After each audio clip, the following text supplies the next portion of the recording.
ya lo mencionaron, mi nombre es Jennifer García. La tarde de hoy voy a presentarles una ultra enfermedad rara, un reporte de caso de una paciente ecuatoriana. Este estudio se llevó a cabo con investigadores de la Universidad Internacional y de médicos, genetistas, estudiantes, que se encuentran laborando en el Hospital Bacortés. Entonces, para empezar, quisiera comenzar hablando sobre las enfermedades raras y que representan el día de hoy un desafío en la salud pública. Okay. Según OMIN, que es una base de datos internacional, hasta el día de hoy se reconocen alrededor de 7,000 enfermedades raras. De estas, el 80% tienen un origen genético. La mayoría se manifiesta en la infancia y afectan del 3 al 7% de la población mundial. Parece que es un porcentaje mínimo, pero si es que esto lo traducimos a los 8,000 millones de personas que vivimos en este planeta, estamos hablando de más de 500,000 personas, millones de personas, ¿sí?, que tienen enfermedades raras y que viven de esta manera entre nosotros. Aunque cada una de estas es infrecuente, en conjunto representan una carga significativa para la salud global. Entonces, ¿qué pasa en el Ecuador? Si esto es un desafío de salud pública a nivel mundial, mucho más en un país como el nuestro. Se piensa, y digo que se piensa porque no tenemos estimados, ¿verdad?, del porcentaje de personas que tienen enfermedades raras en el Ecuador. Se cree que es del 4%. De las 7,000 enfermedades raras que se conocen hasta el día de hoy, el Ministerio de Salud Pública solo reconoce a 100. Esto representa casi el 1% de las enfermedades raras que existen. O sea, es casi nada. Debido a presiones, en el 2022 se empezó un registro único de enfermedades raras. El registro hacía que los pacientes, familiares o médicos tratantes registren, ¿sí?, a través de una página web sus casos. No voy a detallar el problema y todo el proceso engorroso que era hacer este registro, y solo se actualizó, como ustedes ven, de 100 a 147 enfermedades. Y como les digo, esto empezó en el 2022, se suponía que era la primera fase, ya teníamos que haber llegado a la cuarta fase, pero no sabemos nada, no sabemos qué pasó. Y ahora, ¿por qué es importante tener un registro? ¿Por qué es importante que esta lista del ministerio crezca y no se quede en 147, sino que sería bueno que llegue a los 7,000? Es porque cuando una enfermedad entra en el registro, es derecho del paciente, es obligación del Estado darle un tratamiento, un seguimiento al paciente. Una enfermedad rara, en la mayoría es discapacitante. Eso quiere decir que la persona no va a poder trabajar, que necesita de un cuidador, que el tratamiento es de por vida, que necesita visitas médicas seguidas, y más o menos se calcula que el tratamiento al año puede estar en unos $100,000, un rubro que una persona normal no puede cubrir. ¿Ok? Entonces, el caso que les voy a contar, como les decía, no es solo una enfermedad rara, sino es una enfermedad ultra rara. ¿Qué quiere decir que es ultra rara?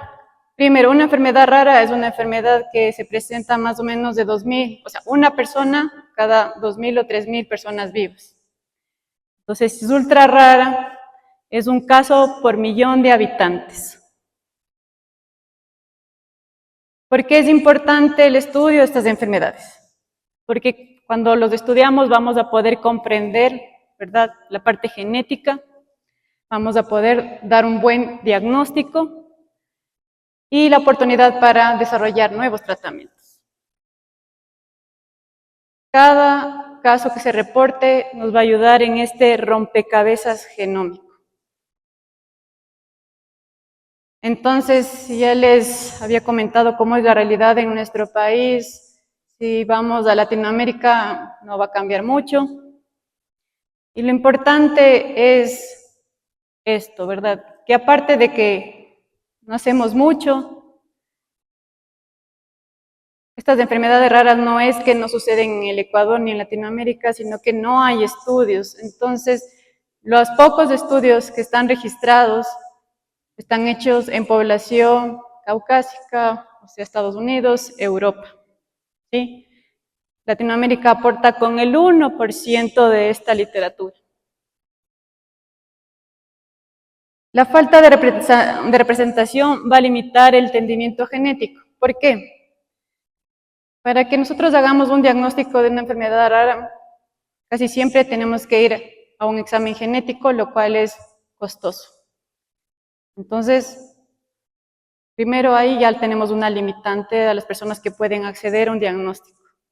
El otro día escuché que más o menos el promedio para que se le diagnostique a una persona con una enfermedad rara es de 10 años. O sea que pasa 10 años de doctor en doctor a ver qué es lo que tiene, si es que le llegan a diagnosticar.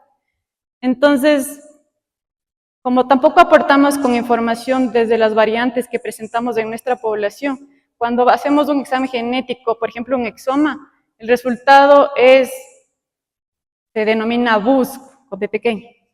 Son variantes de significado incierto. O sea, gastamos un exoma más o menos $1.000, $1.500 y se hacen triadas, o sea, papá, mamá e hijo. Y para que el resultado diga es incierto. ¿Por qué? Porque no se han hecho estudios, porque no sabíamos qué pasa, o sea, no sabemos qué pasa en nuestra población, entonces hacemos un estudio genético y tampoco sabemos qué pasa.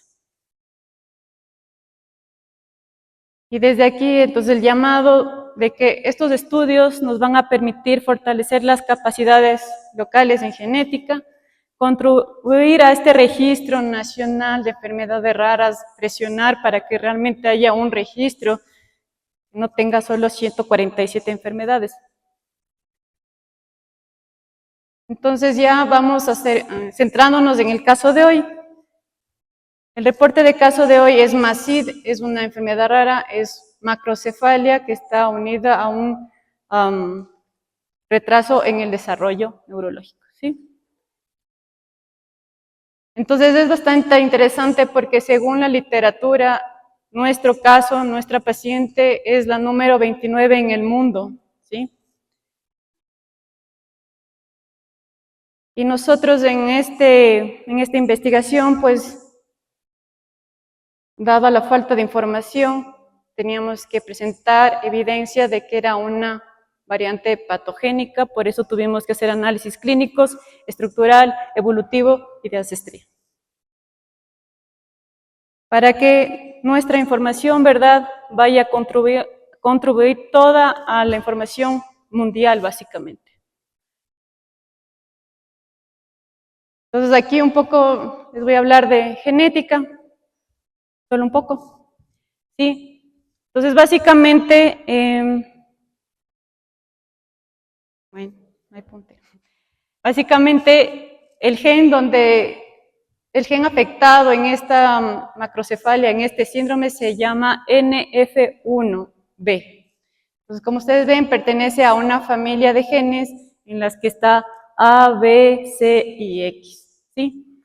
Y como pueden ver en este diagrama, es una red de interacción de proteínas.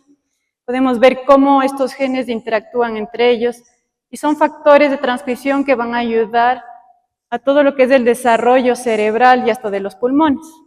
Entonces es como lógico pensar que si uno de estos está fallando, pues va a haber resultados neurológicos, ¿verdad? Una consecuencia a nivel neurológico. Y como también pueden ver, están interactuando con otras proteínas que también son importantes en el desarrollo de la neurogénesis, biogénesis, etc. Entonces, lo importante aquí es que si es una familia de genes, si un gen está alterado, los síntomas digamos, si es que está alterado A, B, C o X, los síntomas se pueden solapar.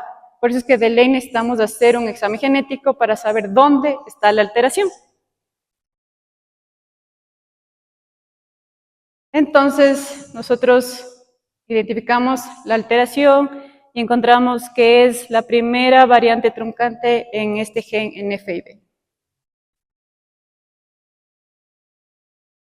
Como en nuestro caso, vamos a presentar a nuestra paciente, ¿sí? Es una paciente pediátrica femenina que presentaba, esto antes del examen genético, ¿verdad? Entonces presenta macrocefalia, hipotonía y un retraso global del desarrollo. Rasgos dismórficos faciales leves, y toda esta evaluación neurológica pues nos hacía pensar que podría ser masiva. En una evaluación sobre todo su neurodesarrollo, podemos ver en esta tabla cómo la paciente presenta un retraso global en todo lo que es el neurodesarrollo, ¿verdad? Recién a los 8 meses puede controlar la cabeza, a los 2 años puede caminar pero con ayuda, todo un retraso en el habla.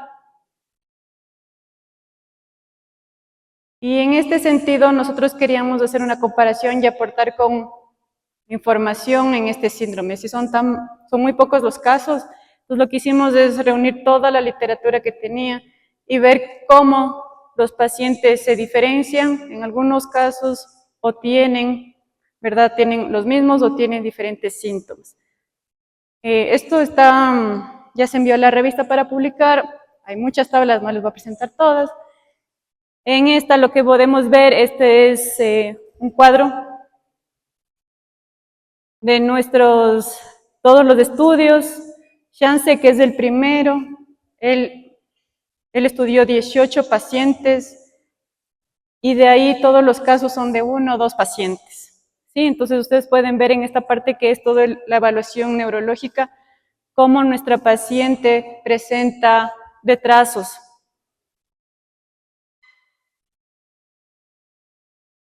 Perdón. Y esta es otra tabla en la que hacemos igual una comparación en todo lo que es las imágenes neuronales, ¿sí? Entonces igual podemos ver cómo hay, por ejemplo, un adelgazamiento del cuerpo calloso, ¿sí? Entonces, si es que les interesa, una vez que esté publicado, o me pueden escribir, yo les envío para que vean en más detalle. Entonces, se le hizo el exoma a la paciente y se identifica una mutación en el gen NFIB, cromosoma 9, y se puede ver que básicamente en la glutamina que se ubica en la posición 35 cambia y se forma un codón stop. Entonces, si ustedes ven, esta es una secuencia, la secuencia normal está primera y al final ustedes pueden ver cómo la variante genera este codón stop.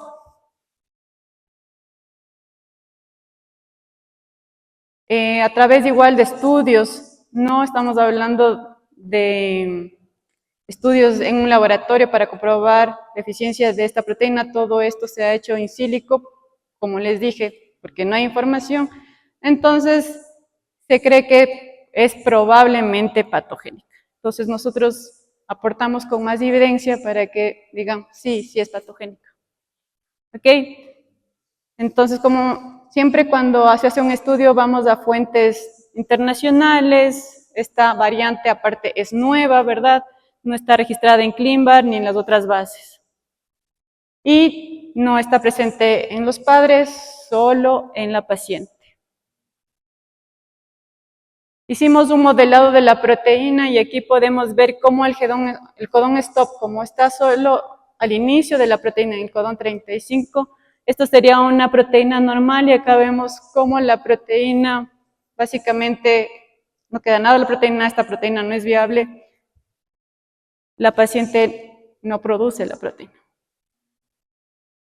Acá hicimos un estudio, queríamos mapearles a ver si donde se encuentra la mutación, cómo afecta a la proteína en sí. Entonces, si ustedes se fijan, nuestra alteración se ubica justo en la parte, en el segundo loop, y acá abajo están los dominios. Entonces, si es un factor de transcripción que tiene que unirse al ADN, no va a poder unirse al ADN, y por lo tanto no va a iniciar la transcripción. Como evidencia también nos bajamos las secuencias del mismo gen en varias especies y ustedes pueden ver cómo todo este segmento es altamente conservado. Pues si es conservado es porque es súper importante y un cambio en alguna de estas secciones pues va a tener un efecto bastante notable en la paciente. Y queríamos añadir porque de todos los pacientes, de los 29 pacientes, 2 pacientes más son latinoamericanos, ¿sí? Nuestra paciente, como le vieron, aparte es mulata, no solo es latinoamericana, sino es mulata y eso es importante a nivel de ancestría. Si ustedes ven, bueno, las personas, los ecuatorianos, el mestizo ecuatoriano es un trihíbrido básicamente. Si ustedes ven, tenemos un componente indígena, amerindio, alto, un componente europeo y nuestra paciente tiene un alto componente también africano.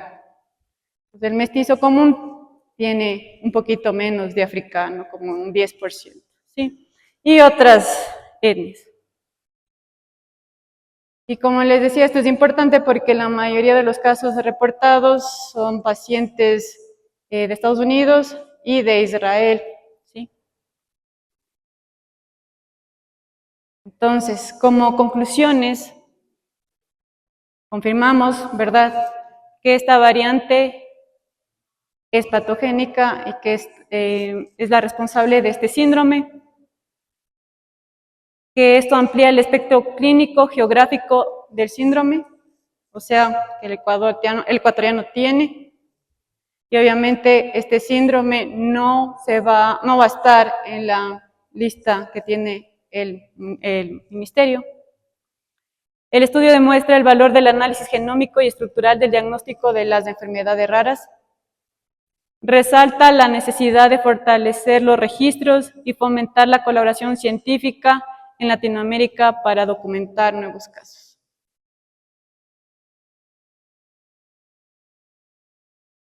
La importancia de estudiar las enfermedades raras es porque da visibilización y equidad en salud, ¿sí? Entonces, las personas que tienen enfermedades raras y que esta enfermedad, si consta en el registro, pues los pacientes van a tener acceso, se supondría, ¿verdad?, a un tratamiento, a un diagnóstico, acompañamiento, etc. Como había dicho, 10 años puede pasar para que una persona tenga un diagnóstico. Si nuestros pacientes tendrían el acceso a exámenes genéticos, pues el diagnóstico sería oportuno, no tendríamos que pasar por 10 años o tal vez nunca en saber qué es lo que nos pasa. Avances es lo que más queremos hacia las políticas públicas. Y aparte tenemos todos un compromiso académico y humano. En ese sentido, si es que alguno de ustedes trabaja, les interesan las enfermedades raras, pues, como les digo, el Ecuador necesita investigación. Nosotros estamos ahorita aliados al Hospital Bacortiz, pero sí nos gustaría también trabajar con Cuenca, con el sur del Ecuador, en reportar estos casos, ¿sí? Es importante que reportemos porque las familias, los pacientes lo necesitan. Y por último, quisiera agradecer al Grupo de Investigación de Enfermedades Raras y Emergentes. Es mucho más grande el grupo, sin embargo, las personas que intervinieron en este estudio específicamente son las que están aquí. Loba Cortiz, algunos estudiantes, ¿sí? Y también gracias al hospital y a ustedes por haberme invitado a dar una charla hoy. Gracias.